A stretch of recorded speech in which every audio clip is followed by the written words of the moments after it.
Hello, welcome to a new episode of Germany in Focus, a podcast made possible by members of The Local. Today we're talking about the first German city to launch a public light display for Ramadan. We're looking at whether we can expect strikes in Germany over the Easter weekend, and we'll hear from an expert on why we're seeing so many strikes. We'll give you an update on the dual citizenship law and when it's likely to come into force. Plus, we'll talk about why foreign nationals hoping to become German are protesting against Berlin's slow bureaucracy. The US electric car company Tesla's Gigafactory near Berlin is seeing lots of protests and has even been targeted by activists. We'll explain all about the drama. I'm Rachel Loxton, and I'm here in Berlin today with journalists Imogen Goodman and Paul Krantz. Hello. Hello. How are you both doing? Good, thanks. Yeah, it's nice to be in the booth with Paul for the first time. Yeah, I'm doing well as well. It's nice to be here and enjoying really nice weather in Berlin lately. Oh, yeah, it's gorgeous, isn't it? It's really lifted my mood. It has really been so lovely. So, guys, I have to tell you that I had a week off work last week and I was actually going to travel to somewhere in Germany, but as you know, there are a lot of strikes on. So I did not go anywhere. I couldn't face trying to organize how to get around with all the train strikes and the plane strikes. So anyway, I had a lovely time just exploring Berlin as a tourist type thing. And I had to tell you, Imogen, that I went to the Deutschland Museum, which you wrote about in a story for The Local, and I really enjoyed it. That's great. Yeah, I love the Deutschland Museum. It's exactly my kind of museum, very interactive, lots of lovely scenery, very immersive, and really good for someone who's not got much time to spare. You can get around it in an hour. I spent 2 there because I was playing with all the interactive exhibits. Yes. Yeah. Like it's so interactive and it's like it goes through all the history of Germany back to the Middle Ages. And yeah, I quite enjoyed it. It's good. It's a good way to kind of swat up on German history. If you just want enough to be able to hold a conversation at a party, that's how you do it. Let's get started with a nice story from Frankfurt. So millions of Muslims in Germany and around the world are observing the holy month of Ramadan. And on Sunday, Frankfurt switched on a light display in the city centre to mark the occasion. It's believed to be the first time a German city has put up street illuminations for the festival. Imogen, can you tell us more? Yes, this is a really nice little bit of news to cheer us all up at the moment. As you probably know, Ramadan is now in full swing. It started on March 10th and it runs till April 9th, which is when practicing Muslims break their fast at the festival of Eid. So Frankfurt has officially become the first city in Germany to put up lights to celebrate Ramadan. Apparently, the idea came from a city councillor called Omar Shehater, who's a member of the Social Democrats. So Shehater told the Frankfurter Allgemeine newspaper that he had been inspired by a very similar display in Piccadilly Circus in London. So, of course, London has a big Muslim community and they also introduced decorations for Ramadan for the first time last year.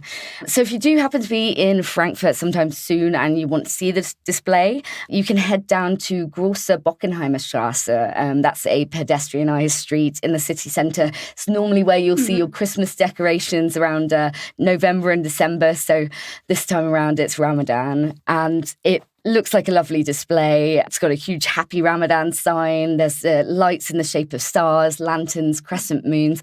So it sounds like it will be absolutely gorgeous at night. If you are in Frankfurt, definitely check it out. That's really nice. Imogen, what percentage of the German population is Muslim? Well, as you can probably imagine, Muslims do make up quite a significant proportion of the population, still very much in the minority, but they are around 7% of Germany's population. So according to a fairly recent study, there were around 6 million Muslims living in Germany back in 2020. That's, as you can probably imagine, largely as a result of the influx of Turkish guest workers back in the 1960s and the recent wave of refugees from countries with predominantly predominantly Muslim populations. It also is worth saying that it does make sense that these decorations were put up in Frankfurt, of all cities. Frankfurt is widely considered Germany's most international city. It's home to around 180 different nationalities, and it's actually got double the percentage of Muslims as in the whole population. So 15% of the population of Frankfurt are Muslim. So that's around 100,000 people who are likely to be celebrating Ramadan in the city and would no doubt appreciate this lovely little gesture of recognition. Absolutely. Yes, Frankfurt is such a diverse city. I love it. Why is this a significant move for Germany right now, Imogen? Well, we've talked about it quite a lot on this podcast recently, but this is quite a tense and difficult time to belong to a minority religion in Germany. Of course, anti-Semitism, Islamophobia, both on the rise, and that type of hatred has really been stoked in the aftermath of the Hamas attacks of October 7th and the Israel-Gaza war that is still ongoing. So against this kind of backdrop, you can see why these gestures of unity and togetherness are really important right now. That was something that actually one of the Frankfurt councillors who commented on the light display made an allusion to. So Mayor Nargis Eskandari Grunberg actually called this light display a beautiful gesture and said it stood for the peaceful coexistence of all people in Frankfurt. So she mentioned that in times of crises and wars, the lighting is a sign of hope for all people and it strengthens cohesion in our diverse urban society. So really a message of togetherness, of celebrating diversity, celebrating different faiths and beliefs and backgrounds. Mm-hmm. It's worth saying that there has already been a bit of a backlash against this. Of course, who else? The AfD. Not to give them too much airtime, but they did describe the display as a gesture of submission to Islam. So it is these kinds of statements and this kind of Islamophobia and division that just shows kind of how important this visual gesture of togetherness and solidarity is. Really nice. Thanks so much for that, Imogen. So we have already mentioned the strikes. In fact, this is probably our most talked about topic this year so far. They're just coming in thick and fast. It's reached an intense stage, especially the dispute between the GDL Train Drivers Union and Deutsche Bahn. We're recording this episode on the Wednesday. At this time, a train driver's strike finished early this morning, and a strike by cabin crew members at Lufthansa, called by the UFO union, is ongoing at Munich Airport. Paul, what is the latest on the strike situation in Germany? Yeah, so as you've mentioned, Rachel, strikes are ongoing. And I think we here at the local Germany are going to write a book on strikes by the end of this year, the way things are going. Yep. But yeah, as you mentioned, the last GDL union strike, so this is affecting Deutsche Bahn train drivers, has just come to an end. But even before that had finished, Verdi announced a 3-day strike in Frankfurt and the central state of Hesse. So in Germany, a number of unions represent different groups of workers at different railway operators.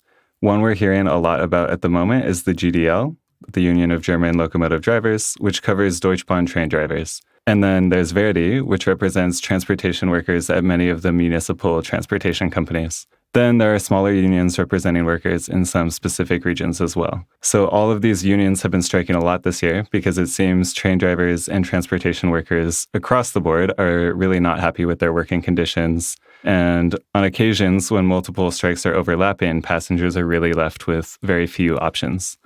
On top of all that, we have Lufthansa workers striking this week, which resulted in something like 1,000 canceled flights. So at the moment, whether traveling by plane or train, passengers in Germany are finding that transportation in this country is really not reliable. Yep, absolutely. And we also heard today, just before recording, that Verdi has called security staff at 5 airports out on strike on Thursday. So yet more strike action, loads of flights cancelled.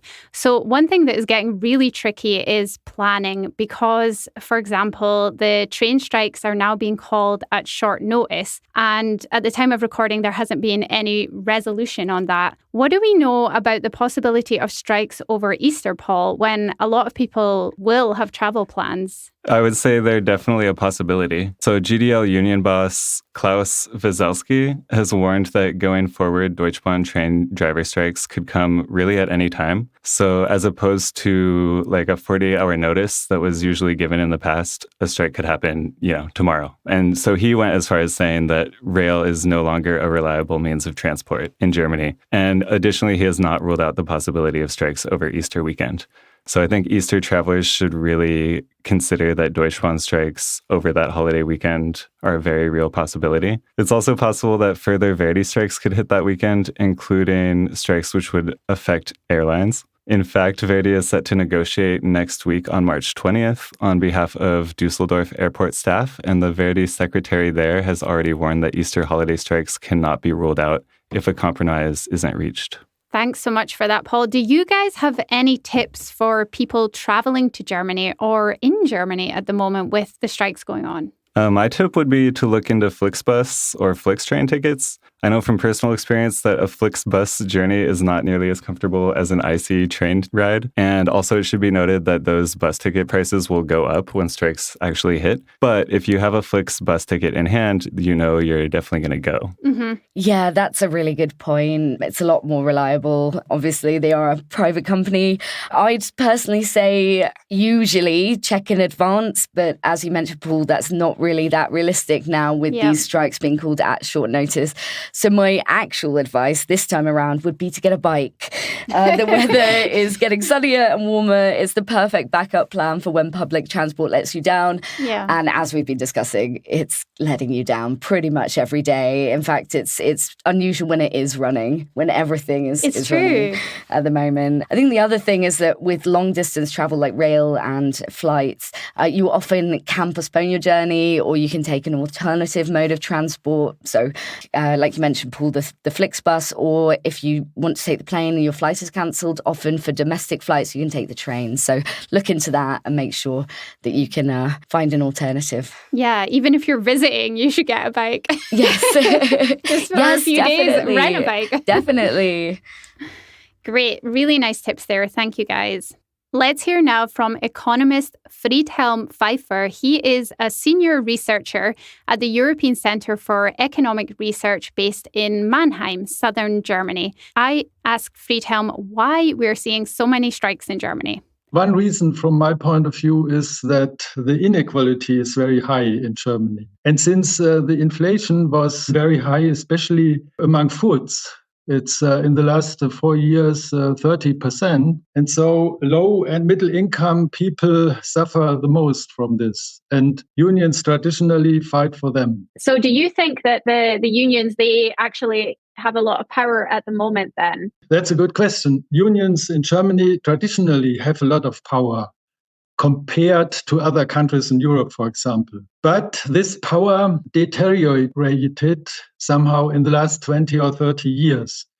There are a number of reasons for this. And one reason is, for example, academization. University graduates usually do not join the unions. And since we have this academization, the power somehow deteriorated over time.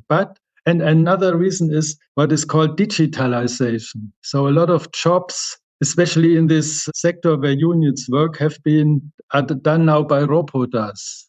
But this trend has changed, I would say, in the last 5 years or so. And the reason is not everything can be automated. And so they gained more power again. And what we must remember is that in Germany, strikes are very unusual. So we see not much strikes compared, for example, to Italy or other European countries. And in the last 20 years, there were not much strikes. What is interesting, Friedhelm, as well, is that, for example, in the case of the GDL, the train drivers union, they're also looking for a reduction in working hours. And this seems to be a really hard thing that they're trying to get, that Deutsche Bahn is saying no way at this stage for full pay anyway. Do you think that this is something they can achieve? Yeah, that is a good question. I actually We don't know, as researchers from outside, we don't know the exact amount of money the Deutsche Bahn has or the union, the GDL. This is not visible. But I think they can achieve it. And of course, it's very hard to achieve it because people who driving the trains, they are very important. They are, from my point of view, the backbone of this whole system. And I think they have a hard job. And there's a larger debate about this 4 days a week in Germany. But we have to think of this for this specific occupations. I don't think that this is coming in Germany as a whole, 35 hours or 4 days a week for several reasons. But for them, it is maybe for health reasons and for other reasons. And given the amount of that these trains can, with the time, drive more automatically, more autonomous, I think that is, at the end, it is possible. Do you see the strikes continuing? I think they will continue, but I don't know how long. And the strategy of the unions is, from my point of view, to do strikes at times when it really hurts. And currently they say they will strike for 24 hours and nobody knows when.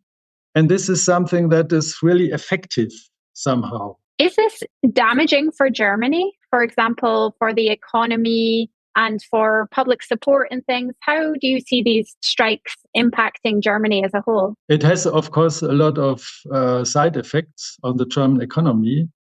But from my point of view, these effects are currently not so significant, given that we are in a phase of stagnation. I would say a lot of people have the possibility to use their cars or use other ways of driving. But of course, it costs a lot of money for people who are not affected directly in these negotiations. And so the pressure will, with the time, continue also from politicians and from the people who use the Deutsche Bahn. But I think the overall damage is not so significant currently compared to the long-run advantages that may occur if they find a solution. And it can last, but I have no model to say how long it will last because we don't know how much money they have. They have enough money, the unions, but not how much and how much the damage by the Deutsche Bahn really is. So it's not so easy to say exactly when it will end. But I think unions can be successful this time. Okay, let's move on. Germany's long-awaited new citizenship law that will allow people to hold more than one nationality and will reduce the time needed to apply has already been approved by the German parliament and state. But it still has to pass one final hurdle before it can come into law, and that is taking a little longer than we expected. Imogen, can you give us an update on where this law stands? Yeah, many people have been emailing us recently to ask about this, and I can absolutely understand their fears. As you say, the bill has officially been passed by the Bundestag and the Bundesrat, and the final phase is just a signature, basically, from President Frank-Walter Steinmeier.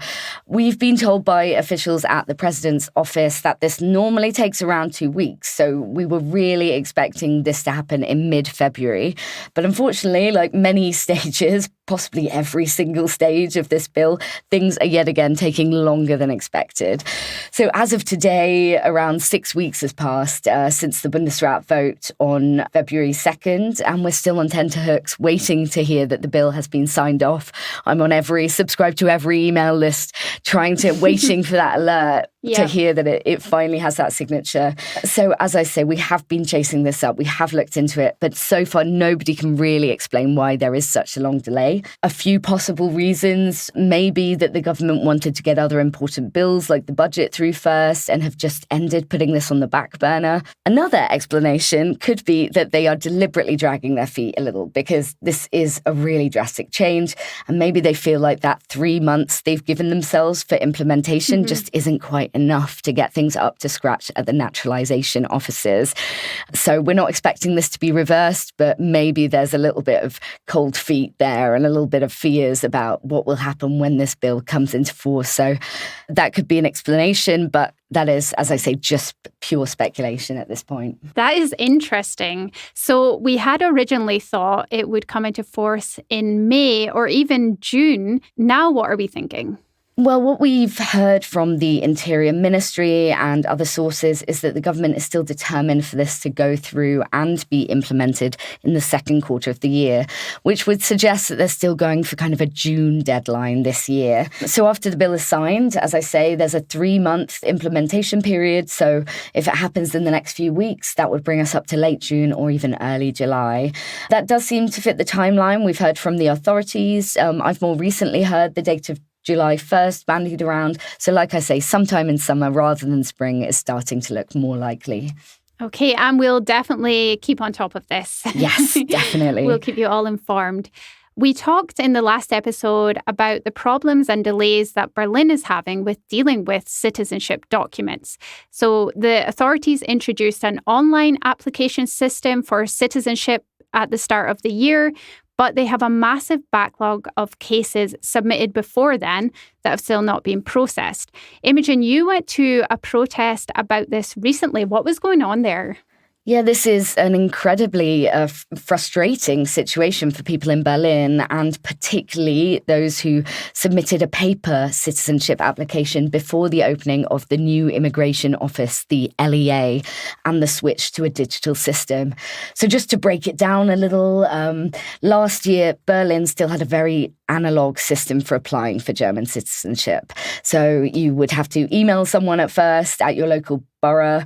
You would get offered a telephone consultation, usually in 6 or 7 months' time.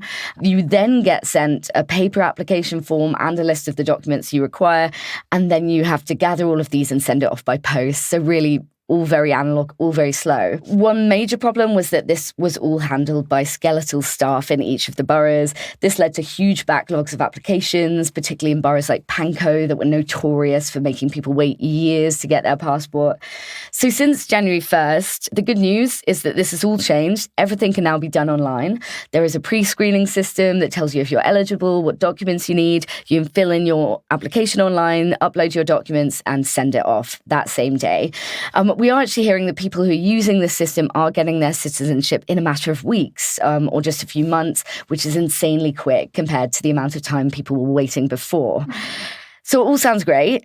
But one issue is that there is still this huge backlog of around 40,000 paper applications, which were submitted last year, the year before, even several years before the new LEA opened. And the vast amount of these have not been processed. So the people who turned up at the LEA the other week to demonstrate were mostly people who belong to this group. So people whose applications are waiting in this massive pile of tens and thousands that they submitted years ago. Some told me that they've been waiting as many as 4 years for the results of their applications. So since 2020. So at this demonstration, there was a brief demo outside, and then the protesters headed inside the LEA, and they had a Q&A with the head of the new citizenship office, who's responsible for handling those applications. What did the head of the office, Engelhard Mazanka, say to the protesters? He was apologetic, he was understanding, but there was a fair bit of defensiveness, I would say. You know, he was surrounded by people who were quite angry. Everyone was polite, but tempers were running quite high, given how emotive this situation is.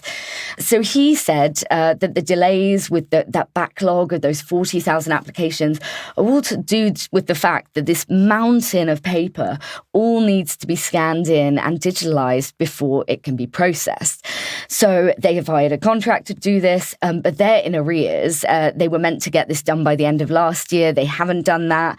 So basically thousands of papers are sitting in boxes in a warehouse somewhere in Brandenburg that to be filed and scanned in. Why is this the most German thing ever? It's incredibly German.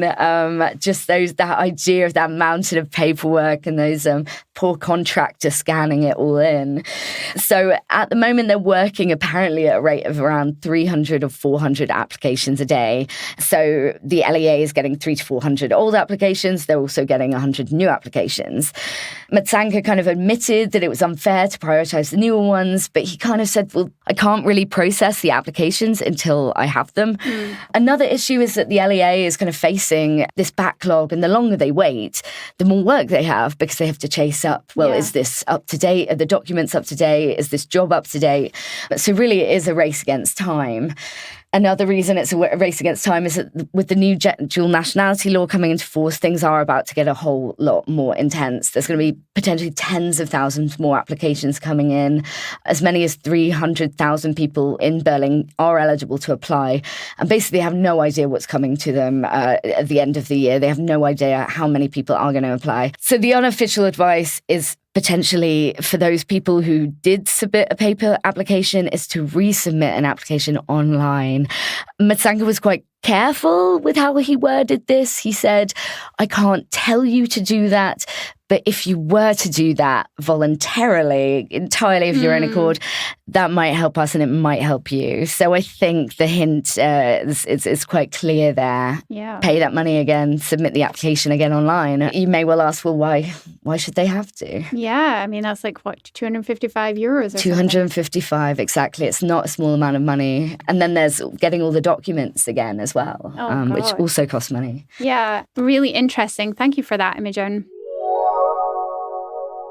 Another story The Local has been reporting on this week is the controversy surrounding the plans to expand the US car firm Tesla's Gigafactory, which is in Brandenburg near Berlin.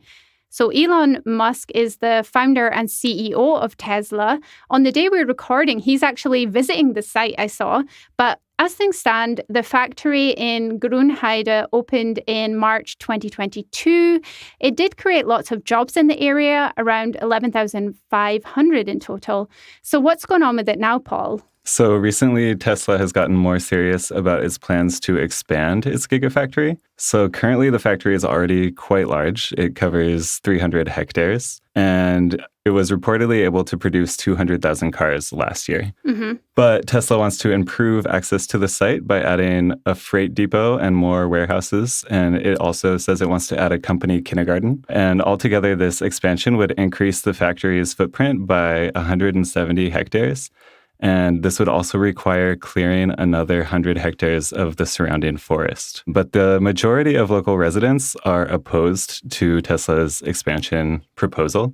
There was a referendum last month where more than 2/3 of the Grünheide citizens voted to reject Tesla's expansion proposal. The primary concern they're citing is water issues. So water levels in Grünheide are already at record lows, and that was before Tesla moved into the area. And Tesla has now become one of the biggest water users. And so residents are worried that drinking water could be contaminated if the groundwater levels drop too low. Additionally, part of Tesla's proposed expansion would be into what's a water-protected area, and the company has already reportedly had issues with pollution in the wastewater that's coming out of the factory. And then adding to this conflict, last week there was an arson attack against Tesla that cut power to the Gigafactory, as well as some of the surrounding villages. A far-left group called the Volcano Group, which is not related to the other Stop Tesla protesters, has since claimed responsibility for that attack. You were there at a protest on Sunday about the expansion. What was the atmosphere like? Yeah, on Sunday, about 1,000 people gathered at the nearest train station to the Tesla plant and then marched to Grünheide city center. Generally, I would say the atmosphere was kind of in line with what you would expect from a large, peaceful protest in Germany. People held banners and chanted slogans like, "One planet, one fight, water is a human right." We also heard from speakers such as Stephen Musarua from Botswana, who talked about how the lithium boom, which is being driven by demand from companies like Tesla, is exacerbating conflict in Congo and other places in Africa. There were a couple moments of tension with counter-protesters at the demonstration. There was a skirmish that broke out when an alt-right YouTuber tried to film protesters. A German alt-right YouTuber. Oh. Yeah, and he was pretty quickly pushed away by the crowd. And there was also a small group of residents demonstrating in favor of Tesla, but they were basically ignored. It was just a couple dozen people by the side of the road. Some protesters I spoke with told me they were concerned about far-right influences on the counter-protesters. They cited things that Elon Musk has said previously on Twitter against Germany's immigration plan or in support of the AfD party, for example, as evidence that the billionaire might be attracting supporters from the far right. And the next day I did see that DPA reported police had arrested at least one counter-protester for showing a Nazi salute. That's interesting. So it was a mix of people who are against Tesla's plans to expand as well as Elon Musk. Mm-hmm. One sign that I thought was interesting said Gegen Musk, Gegen Rex. Okay. So like against the far right, against Musk. Yeah. Interesting. Why are some people camping out there as a protest as well? And what do you think will happen next with all of this? Yeah, members of the so-called Tesla Stop-In initiative have established a protest camp in the Grüne Forest on the land that Tesla intends to clear for this Gigafactory expansion.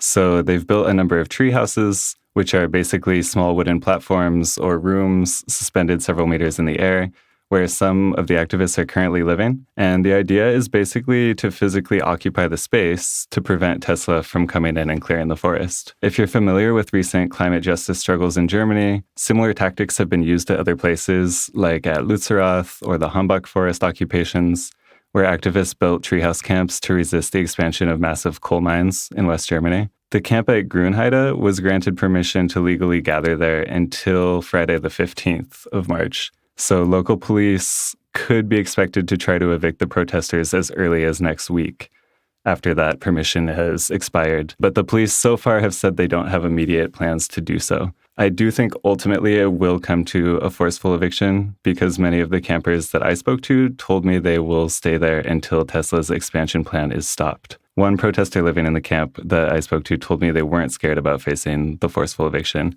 And I think campers on site are already kind of practicing defense tactics and preparing to resist arrest.